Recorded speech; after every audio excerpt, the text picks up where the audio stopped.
Hola amigas y amigos, bienvenidos una vez más a este espacio de la psicología aplicada. Hoy tenemos un tema muy importante, la realidad. Para que nosotros podamos hablar de este proceso mental o de este proceso subjetivo que nosotros llamamos realidad, es muy importante que hagamos una pequeña división, lo que es la realidad y lo que es real. Lo que es real es el contexto que está sucediendo en tiempo y en forma en donde nosotros estamos interactuando. Esto es lo que está pasando. A partir de la experiencia, a partir de la vivencia, a partir de la información que yo tome para mí, yo voy a generar una realidad y esta realidad va a ser un proceso subjetivo. ¿Cómo generamos nosotros esta parte de la realidad? Pues la empezamos a generar a partir de nuestras sensaciones. ¿Qué son estas sensaciones? Es lo que nosotros percibimos del medio a partir de nuestros sentidos. ¿Cómo empezamos a funcionar con esto? Todo lo que yo percibo, frío, aire, calor, lo que veo, lo que oigo, yo voy a empezar a generar un sinfín de información, la voy a empezar a clasificar y a partir de toda esta información que yo estoy recolectando con mis sentidos, yo voy a empezar a tener percepciones. Estas percepciones son las que me van a dar cierto matiz para que yo pueda tener una reacción. Cuando yo ya tengo estas percepciones de todo lo que está pasando en mi entorno, yo tengo una predisposición a través de mis emociones. Estas emociones es la forma en la que me estoy preparando para dar la respuesta de adaptación al entorno donde yo estoy viviendo. Hasta ahí, todo esto es en una forma casi automática. No la pasamos por una cuestión consciente. Cuando nosotros ya vivimos esta parte de manifestar nuestra emoción, de resolver lo que estamos viviendo, alargamos un poquitín el tiempo, alargamos un poquitín la sensación y entonces empezamos a generar los sentimientos. Y esos sentimientos son la forma en la que yo estoy conceptualizando la experiencia que viví anteriormente. Cuando nosotros tenemos una relación, cuando nosotros convivimos con personas, empezamos a generar todo este tipo de procesos y después hacemos todo lo que es un contexto de historia. Y esta historia es la que nosotros vamos a manifestar como nuestra realidad. Aquí, si yo estoy conviviendo con una persona en donde ya mis fricciones o ya mi nivel de tolerancia o simple y sencillamente ya estamos en la predisposición de que tenemos que romper nuestra relación, la percepción de mi realidad se hace más fuerte. ¿Qué quiero decir con esto? Que mi realidad es la única que vale. La tuya no. ¿Quién es el que tiene la razón? Y empezamos con este duelo. Y en lugar de aclarar las situaciones, le sumamos más. Y en lugar de llegar a un punto de acuerdo, empezamos a poner más cosas para distanciarlos. Eso es algo que se vive muy comúnmente en los consultorios de psicología o cuando las personas están a punto de separarse. Es que yo tengo mi versión, yo tengo mi realidad, y el otro dice, yo también la tengo, ¿sí? Pero mi realidad es lo que vale, la tuya no, porque tú estás mal. Y la otra persona dice, no, el que está mal eres tú. Estas dos realidades, las dos son muy ciertas. Las dos tienen mucho que han retomado del contexto que vivieron real. Ahora lo que vamos a hacer es mediarlas. Cuando nosotros empezamos a hacer un pequeño análisis de esta realidad objetiva, es ¿qué fue lo que pasó? ¿Cómo sucedió? Y cuando empezamos a desmenuzar de cada quien su contexto de realidad y se empiezan a dar cuenta de que no tienen toda la verdad en sus manos, sino que hay un interactuar y a partir de ese interactuar tenemos las respuestas y a partir de esas respuestas es donde vienen nuestros enojos o nuestras peleas o nuestra intolerancia. Cuando empezamos a trabajar para que ellos se den cuenta de esto, ellos empiezan a tener una medianía. Entonces, estamos empezando a hablar de una realidad cognitiva. Eso quiere decir que me voy a empezar a dar cuenta de cómo proceso, actúo y respondo y almaceno mis sentimientos y cómo a partir de estos sentimientos que yo estoy almacenando genero un proceso de ideas y cómo a través de esas ideas yo tengo una reacción con esta persona. Cuando empezamos a desmenuzar esto, dejamos de trabajar o dejamos de tener esta parte de realidad o de fantasía, porque muchas de las cosas en donde nosotros nos entrampamos es porque en todo este contexto que estamos generando de nuestra realidad, fantaseamos y nos perdemos del objetivo, de lo que es real, y solamente creamos en nuestra realidad pedacitos de las cosas que están dando y le sumamos mucho de fantasía. Eso sucede con una persona que sufre de celos. Hay un dicho que dice, el cobarde sufre o muere dos veces, una por lo que va a vivir y otra por lo que se está imaginando. El celoso muere más de 1000 veces, una porque a lo mejor lo que es no es real, pero lo que él se está imaginando lo vive tan real que termina lastimándose como si realmente estuviera sucediendo. ¿Cómo puedo yo mediar estos puntos de realidad? Porque cuando nosotros trabajamos la cuestión de la fantasía, en esta parte es donde realmente la gente viene entrampada y no sabe cómo resolverlo, porque es tanta fantasía la que le ha puesto a su entorno que ha perdido el contexto de lo real. Y entonces, algo que se puede resolver de una forma muy simple termina haciéndose tan complejo porque esta estructura de la fantasía que estoy viviendo de mi realidad viene implícita con un sinfín de factores. Hay unas poblaciones en donde las mujeres a veces han vivido o están viviendo mucho maltrato familiar, pero es tan arraigada la parte de la sociedad que una separación es peor que estar viviendo lo que está viviendo. Y entonces generan dos fantasías. La que estoy viviendo la minimizo, aunque esté sufriendo violencia, porque siento más miedo de la realidad que pueda haber en mi entorno. Porque me imagino lo que va a pensar papá, mamá, el vecino, el tío, toda la familia, toda la sociedad, el vecino. Y eso pesa más a partir de estructurar mi fantasía que lo que estoy viviendo en realidad.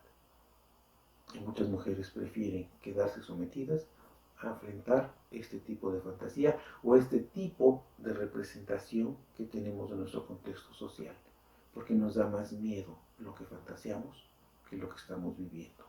¿Cómo puedo yo potencializar esta parte de mi realidad? Hay algo muy importante.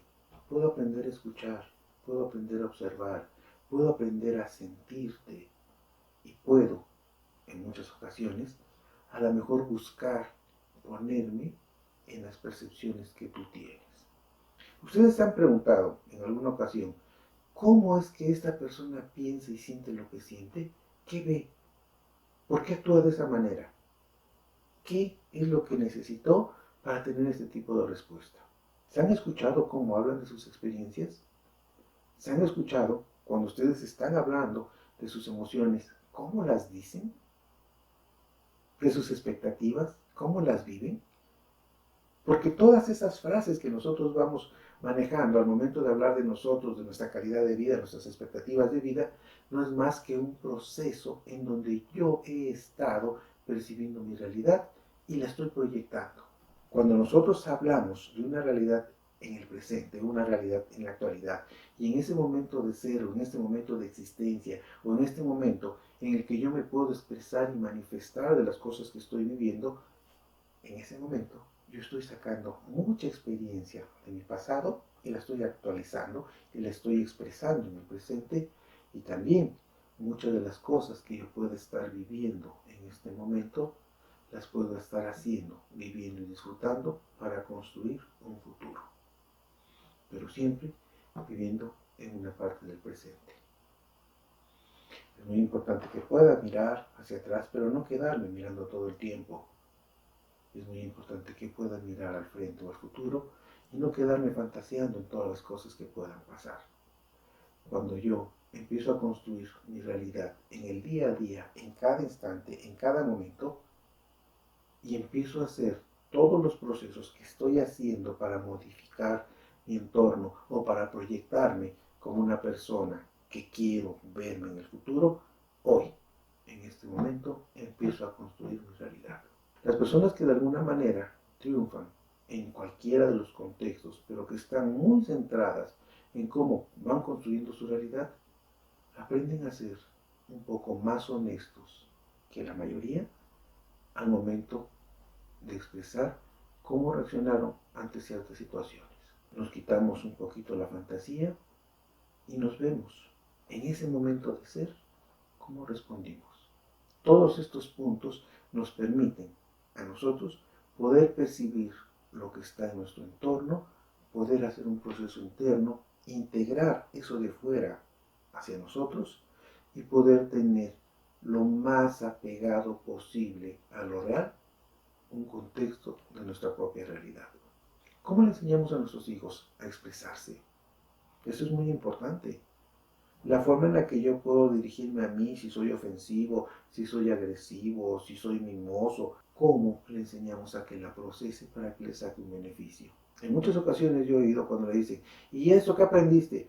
Ah, yo aprendí que los niños no deben, y lo dicen así como si fuera una cantaleta. Y nos damos por bien hecho porque estamos escuchando lo que queremos oír de ellos.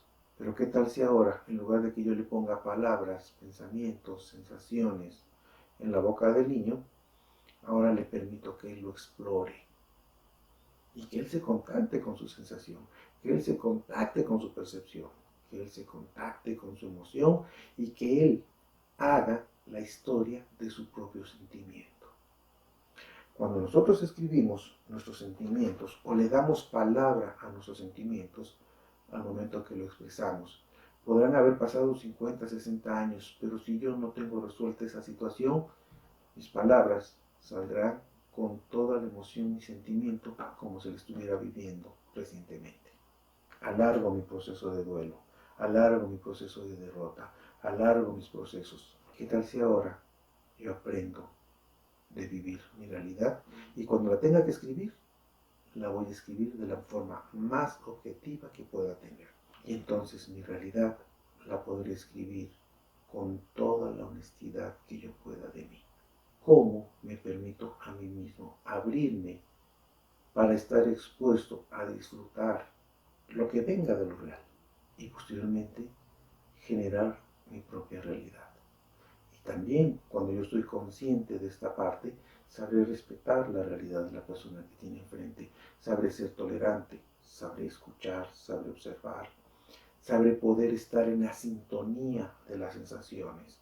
Cuando nos dicen ponte en los zapatos de otros, no es más que esto: la sintonía de las sensaciones, la sintonía de la percepción.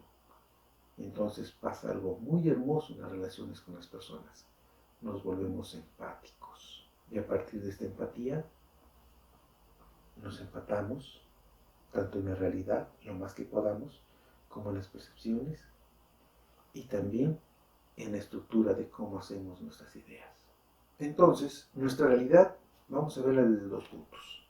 La parte externa, lo que sucede en tiempo y forma, y la parte interna.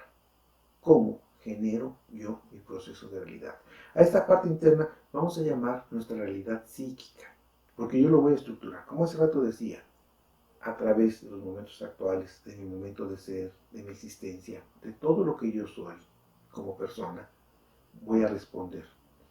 ¿Cómo me hago yo sensible a las sensaciones? Hay ejercicios muy interesantes. Párense en la mañana, respiren profundo y permitan que sus sentidos empiecen a llenarse de los estímulos que hay a su entorno. Puedo cerrar los ojos, agudizar el oído y oír a lo lejos qué sonidos hay. Respirar profundo y percibir los aromas. Contemplar el horizonte. No mirarlo, contemplarlo. Mi piel, ¿qué está sintiendo? Y después de esto, pongan un poquito de atención cómo organizan sus percepciones, si pueden escuchar sus pensamientos, cómo están generando, cómo están organizando este tipo de pensamientos. Y si estamos en un proceso de armonía, esta emoción que estamos generando con nuestra sensación, con nuestra percepción, ¿qué es lo que nos decimos? Y después de esto, ¿cómo me predispongo yo a enfrentar lo cotidiano de mi día? Previo a esto, yo ya hice toda una predisposición y estoy abierto a manejar todo lo que pase en mi contexto, en mi momento, para escribir mi realidad. Pero si yo estoy en una predisposición de estar en equilibrio, de estar en armonía, de buscar soluciones ante las situaciones que estoy viviendo y de ir construyendo mi futuro en el día a día, en cada momento que estoy haciendo, seré una persona que le estaré dando la forma práctica o el beneficio o la utilidad de la realidad. ¿Cuánto tiempo estás consciente? Resulta que muchas veces no nos damos cuenta de todas las cosas que hacemos, porque las hacemos en automático. Cuando yo despierto la conciencia de lo que estoy viviendo y empiezo a darme cuenta de lo real en donde me estoy moviendo, empiezo a estar en una armonía y empiezo a ser una persona consciente de mi vida. Espero que esto les haya gustado y espero que ahora sí veamos lo que es real y lo que yo formo a partir de esto y a lo que yo le llamo mi realidad. Y cuando yo tenga esto presente, pues podemos explorar la hermosa infinidad de características que tiene el ser humano cuando nos permitimos conocer su propia realidad. Y ese es un principio para que nosotros fomentemos nuestras relaciones personales. Gracias amigas y amigos, nos vemos el próximo video y hasta la próxima.